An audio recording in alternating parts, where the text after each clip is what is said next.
शुभ प्रभात मित्रों और सखियों। आज की इस वीडियो में हम बीए द्वितीय वर्ष और बीकॉम द्वितीय वर्ष के अनिवार्य हिंदी रचना पुंज के प्रश्न पत्र पर चर्चा करेंगे, जिसे कंपल्सरी हिंदी भी कहा जाता है। इसका पेपर कोड है हिंद 201 और समय 3 घंटे का दिया गया है और कुल अंक 70 दिए गए हैं। तो चलिए पहला प्रश्न पढ़ते हैं।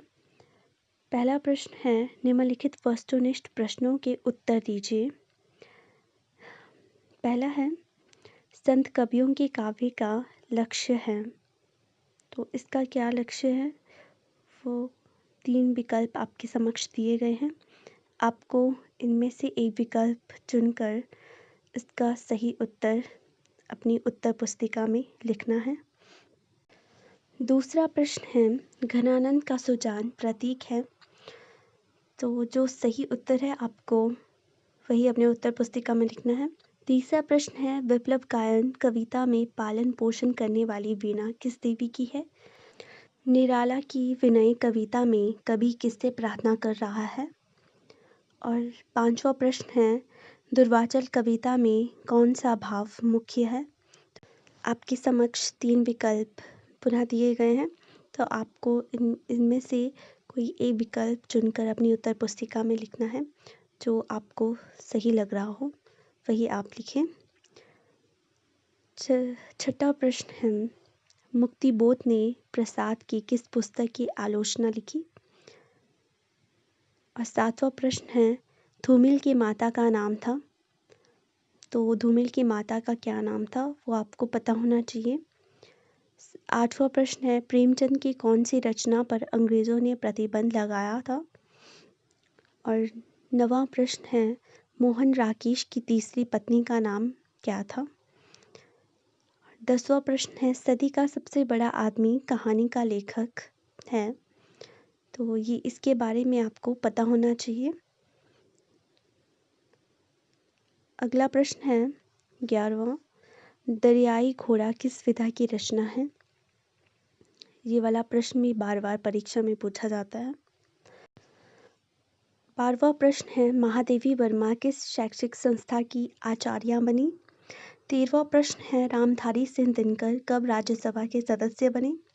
14वां प्रश्न है, श्री लाल शुक्ल को भारत के राष्ट्रपति द्वारा कौन सी उपाधि से अलंकृत किया गया।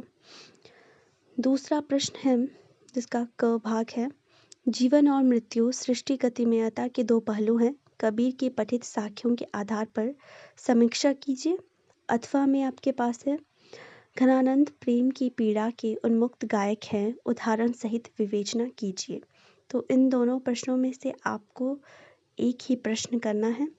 ख भाग है, निम्नलिखित काव्यांश की सप्रसंग व्याख्या कीजिए।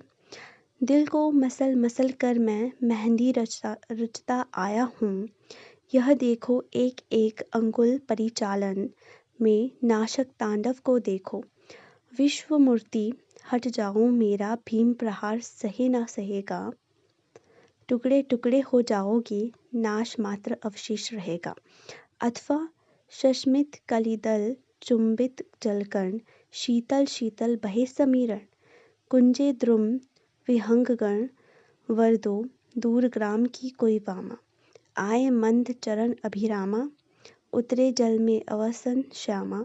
अंकित और छवि सुंदरतर हो। तो आपको दूसरे प्रश्न में क भाग में एक प्रश्न करना है और ख भाग में भी आपको एक ही प्रश्न करना है। ख भाग में काव्यांश की सप्रसंग व्याख्या बताइए कि आपसे पूछा गया है, तो आपको केवल एक ही काव्यांश की सप्रसंग व्याख्या करनी है। तो पहला प्रश्न आपका 7 नंबर का होगा और दूसरा प्रश्न भी आपका 7 अंक का होगा। तो कुल अंक आपके 14 अंक होंगे। तो अच्छे से करें। तीसरा प्रश्न है, जिसका क भाग है, अगेय का जीवन परिचय देते हुए उनके साहित्यिक यात्रा का उल्लेख कीजिए अथवा धूमिल की रचनाओं का उल्लेख करते हुए उनके काव्यांश की विशेषताएं लिखिए। इनमें से आपको केवल एक ही प्रश्न करना है। ख भाग है, निम्नलिखित पद्यांश की सप्रसंग व्याख्या कीजिए। एक आदमी रोटी बेलता है, एक आदमी रोटी खाता है, एक तीसरा आदमी भी है जो न रोटी बेलता है न रोटी खाता है, वह सिर्फ रोटी से खेलता है। मैं पूछता हूँ यह तीसरा आदमी कौन है? मेरी देश की संसद मौन है। अथवा पार्श्वगिरी का नभ्र चीड़ों में डगर चढ़ती उमंगों सी, बिछी पैरों में नदी ज्यों दर्द की रेखा, विहक शिशु मौन नीड़ों में मैंने आंख भर देखा। दिया मन को दिलासा पुनः आऊँगा, भले ही बरस दिन अनगिनत युगों के बाद। क्षितिज ने पलक सी खोली, दमक कर दामिनी बोली, अरे यायावर रहेगा याद। तो तीसरे प्रश्न में भी आपको क भाग में एक प्रश्न करना है और ख भाग में भी एक ही प्रश्न करना है। दोनों प्रश्न 7-7 अंक के हैं, तो कुल अंक 14 अंक के होंगे। चौथा प्रश्न है जिसका क भाग है, मालवे का मालिक नामक कहानी में देश के विभाजन के बाद सांप्रदायिक दंगों को चित्रित किया है। तार्किक उत्तर लिखिए। अथवा अपना रास्ता लो बाबा नामक कहानी पारिवारिक विघटन की त्रासदी है। अपने तर्क प्रस्तुत कीजिए। ख भाग है, निम्नलिखित गद्यांश की प्रसंग व्याख्या कीजिए। मैंने एक बार पूछा था कि मामू आप इतने रुपए कहाँ से पाते हैं? हंसकर कहने लगे, बेटा अल्लाह देता है। फिर आप ही बोले, हम चाहे तो एक दिन में लाखों मार लाएं, हम तो इतना ही लेते हैं जिसमें अपनी बदनामी न हो और नौकरी न चली जाए। अथवा मैं उस विचित्र अज्ञात और अदृश्य भाषा को सुन सकने का साहस ही अपने भीतर पैदा न कर पाता जो दूसरे संसार की भाषा थी। मुझे लगता है कि अगर उस भाषा का कोई शब्द सुन लिया और अगर मैं उसका अर्थ समझ गया तो मैं जिंदा बिल्कुल नहीं बचूंगा। तो चौथे प्रश्न में भी आपको क भाग में एक प्रश्न करना है और ख भाग में भी एक प्रश्न करना है। इसमें भी आपका क भाग का पहला प्रश्न 7 अंक का होगा और ख भाग का दूसरा प्रश्न भी 7 नंबर का ही होगा। इसमें भी आपको गद्यांश की सप्रसंग व्याख्या करने के लिए कहा गया है। कुल अंक 14 है। पांचवा प्रश्न है जिसका क भाग है, महादेवी वर्मा ने जीने की कला में जीवन के विकास के लिए कौन से प्रमुख सूत्र दिए हैं? संक्षेप में लिखिए। अथवा व्यंग्यकार श्री लाल शुक्ल के निबंध अंगद का पाँव का सार अपने शब्दों में लिखिए। इन दोनों प्रश्नों में से आपको एक प्रश्न करना है। ख है, निम्नलिखित गद्यांश की सप्रसंग व्याख्या कीजिए। समाज में उपार्जन का दायित्व मिल जाने से पुरुष को एक प्रकार का पूंजीपतित्व तो प्राप्त हो ही गया था। शक्ति अधिक होने के कारण अधिकार मिलना ही सहज प्राप्य हो गया। इसके अतिरिक्त शास्त्र और अन्य सामाजिक नियमों का निर्माता होने के कारण वह अपने आप को अधिक से अधिक स्वच्छंद और स्त्री को कठिन से कठिन बंधन में रखने में समर्थ हो सका।